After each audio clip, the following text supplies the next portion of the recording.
Eliza Gardner, Abbie Gardner's sister, who was staying in Springfield, a man by the name of Black Buffalo, a Dakota man, may have actually saved her life without anyone ever really appreciating that.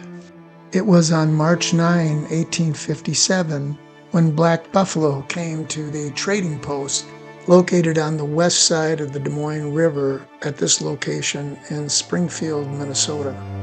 The trading post probably looked something like this.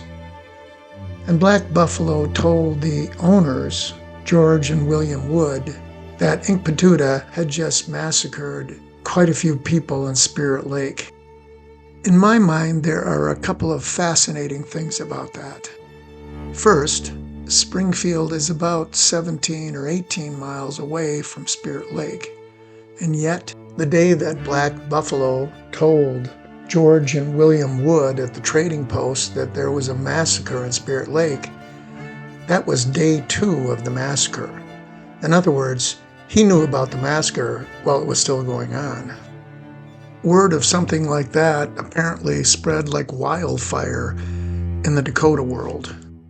And second, and this is important, Black Buffalo gave the settlers in Springfield something that the settlers at Spirit Lake never had, and that is time to prepare.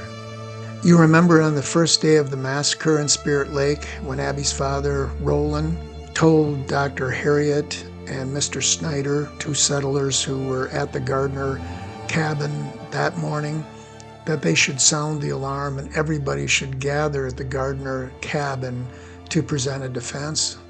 If they had done that, if they had time and were willing to do that, the massacre in Spirit Lake may not have occurred.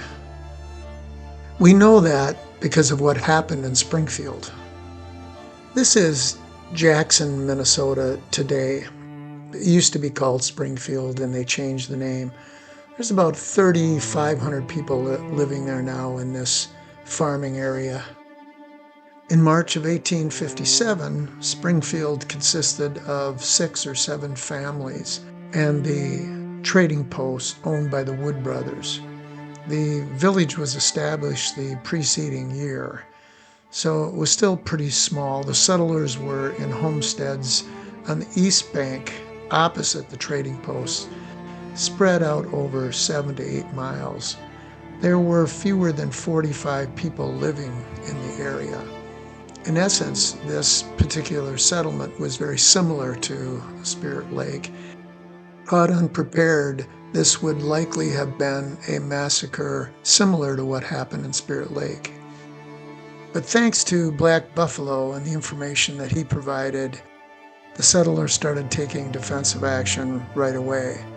12 of them moved into the Wheeler cabin, a cabin that looked something like this, and 27, including Eliza, Abbie's 15-year-old sister, moved into the Thomas cabin, which was about twice as wide as this cabin. A short time later, Morris Markin, the first settler who discovered the massacre at Spirit Lake, arrived in Springfield to confirm the fact that there had been a massacre. He also had the painful task of telling Eliza that he had discovered her family and they were all dead. And so the settlers in Springfield hunkered down and waited for Inkpaduta to arrive. Well, not everyone hunkered down. The 2 brothers at the trading post, George and William Wood, they refused to leave their trading posts. They could not believe that hostile Dakotas were headed towards Springfield, and even if they were convinced that the Dakotas would not hurt them since they did business with the Dakota. While they awaited for Inkpaduta and his band to arrive, the settlers at Springfield sent 2 men, Henry Tritz and Joseph Chiffin, to travel to Fort Ridgely and get some help from the Army. And that trip was no easy task. It was across the prairie, and it didn't look like this. It was March. It looked like this. Alternating days of blizzard and then stillness with extreme cold. And so the settlers in Springfield waited and waited for days. Where was Inkpaduta? Maybe he wasn't coming. Inkpaduta was on his way to Springfield. He was just taking his time. It took Inkpaduta 5 days to get from Spirit Lake to Springfield. He and his men had distractions to deal with. The weather, all of the material they had taken from the people they murdered in Spirit Lake, including the food supplies. And maybe the biggest distraction, they now had 4 female captives with them. Inkpaduta arrived in Springfield on March 19, 1857, 10 days after Black Buffalo told the Wood brothers at the trading post about the massacre in Spirit Lake. He camped about 15 miles northwest of Springfield on the shores of Lake Huron. The next day, March 20, 1857, day 13 of the massacre, Inkpaduta sent 2 scouts into Springfield. They went to the Wood trading post. They bought $80 worth of powder, some shot and lead, and other things. And suspiciously, they paid in gold coins. Each had a double-barrel shotgun, a tomahawk, and a knife. The tall one was painted black. After they left the trading post, Inkpaduta, a Dakota Sioux who lived nearby, was entering the post and spoke with both of the scouts. They told him that they had killed all the whites in Spirit Lake and were going to attack Springfield.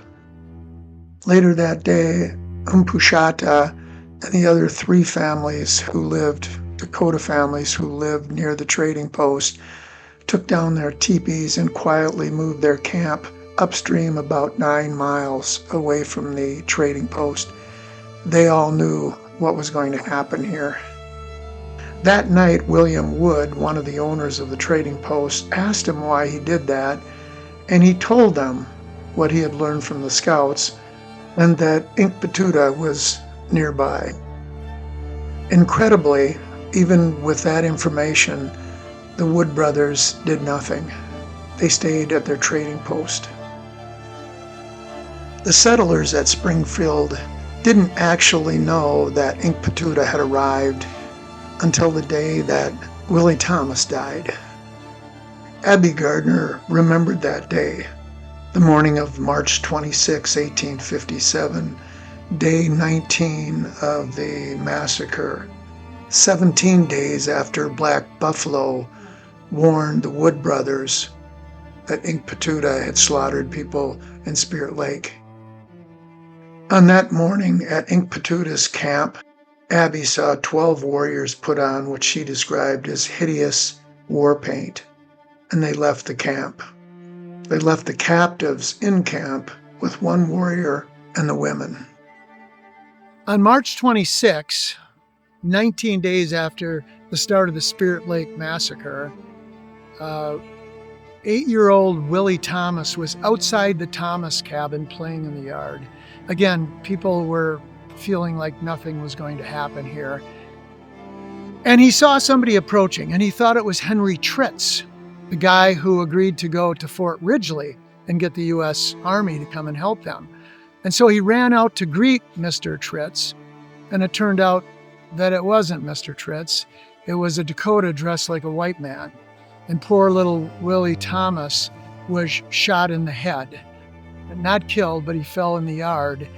And for the next hours, the people inside the cabin, including his mother and father, could hear him out in the yard groaning in pain.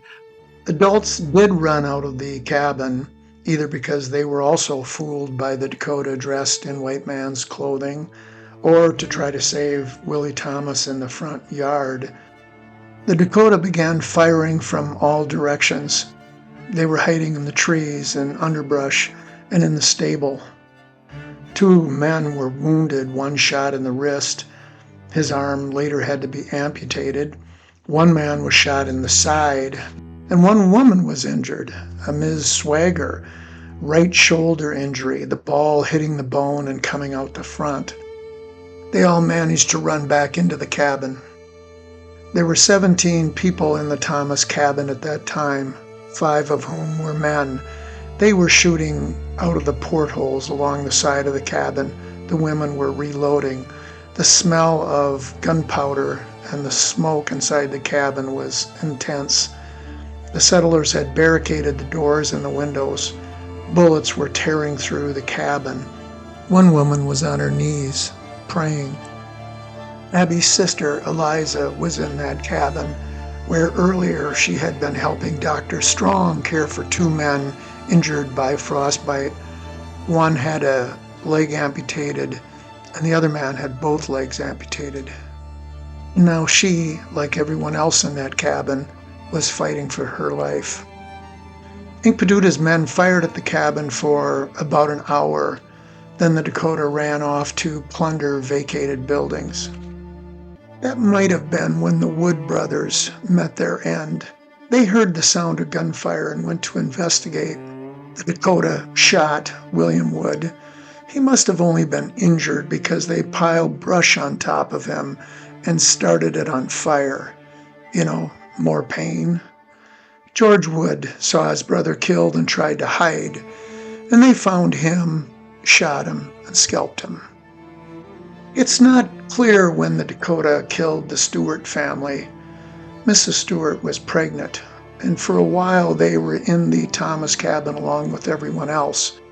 But she was very claustrophobic and she could not stand the crowd. And when things looked as if Inkpaduta was maybe not going to arrive, Mr. Stewart took his wife and their 3 children back to their place. And that was a sad and fatal mistake for that poor family. The Dakota shot Mr. Stewart and scalped him. His wife saw that, and with a baby in her arms, she ran to him. The Dakota killed her, the baby, and her other young child. 8-year-old Johnny Stewart saw all of this and fled, and he actually made it back to the Thomas cabin. He was the only member of that family to survive. After looting the trading post, the Dakota had more ammunition, and they returned to the Thomas cabin and started shooting at it again. Then after a while, they left, and it was quiet. The settlers in that cabin then had a big decision to make. Do they stay there and risk that the Dakota might return with a way to burn them out, burn the cabin down? Or do they run? At 9 p.m. that night, they made the decision to make a run for it. They were going to try to get to Fort Dodge. One of the settlers, a brave man, agreed to go out to the stable and hitch a pair of oxen to the sleigh. All of the horses had been taken. Strangely enough, the Dakota did not kill the oxen, so they were still out there. And the man was successful. He was able to get the sleigh hooked up or hitched up to the oxen and bring it to the front door. And at midnight, they loaded up the 2 wounded men and the smaller children. They had to leave the 2 men who had amputated legs, and sadly, and I'm not sure why, they had to leave a small baby. That must have been a hard decision because everybody knew that if the Dakota returned, anyone left behind would die. This was going to be a brutal trip, 88 miles in the middle of a harsh winter. The group spent several hours walking in deep snow, and then they had to stop. The oxen were exhausted, and they spent the night on the prairie. The next morning, they made it to the Granger cabin, about 9 miles east of Springfield. They rested, and the next morning, the group started out again. Snow covered the prairie. They had to wade through sloughs and streams. But suddenly, their prayers were answered. They were met by a group of 110 volunteer soldiers from Fort Dodge on their way to Springfield. And it was really just in the nick of time for all of them, including Eliza. I imagine the group looking something like this. The commanding officer of the volunteers described the group like this: nothing to eat for 2 days and 1 night, exhausted, 3 badly wounded, several women without bonnets or shoes, poor women wading breast deep through snow and water, carrying their crying children. The volunteers provided the group with blankets and food and medical care, got them to a safe place at a nearby settlement, and then proceeded on to Springfield. Of course, they were too late for the fighting there, but they did eventually go to Spirit Lake and bury the dead, including the Gardner family, in a mass grave. While Eliza's prayers to be rescued may have been answered, not so much with Abbie. In fact, not to be disrespectful or sacrilegious or anything, but I suspect that at that point, that 13-year-old little girl was wondering if there really was a God. The 13 or 14 warriors returned to Inkpaduta's camp the day after the raid on Springfield. One warrior was injured. They each had a horse now, and they were laden with plunder, dry goods, powder, lead, bed quilts, cloth, many other things. The warriors were dressed in white man clothing, full suits, hats, gloves. They were celebrating, and they were bragging about what they had just done in Springfield. Inkpaduta stayed camped in that same spot for 2 nights. At about noon on the 3rd day, Abbie and the other captives were grinding corn that had been captured from the whites when there was a commotion in camp. She looked up and could see across the prairie something coming towards the camp. It was a column of army soldiers. Remember those 2 men, Henry Treats and Joseph Chiffin, who agreed to go from Springfield to Fort Ridgely to get help? Well, they were successful. The U.S. Army arrived in Springfield the day after the fight, rested a day from the long, hard journey, and here they were, 1 commander and 50 men, the men riding mules, slowly crossing the prairie towards Inkpaduta's camp. The Dakota women extinguished the fires with water, tore down the tents, packed up the plunder, and the Dakota Sioux left. They didn't go very far, though. They knew they could not outrun the army. The Dakota hid in a nearby ravine within sight of their old campground. They forced the hostages to the ground, laying face down, with a warrior nearby, tomahawk in hand, ready to kill them should the army get close enough to free them. And then the Dakota waited. 1.5 hours later, the army arrived at the old campsite.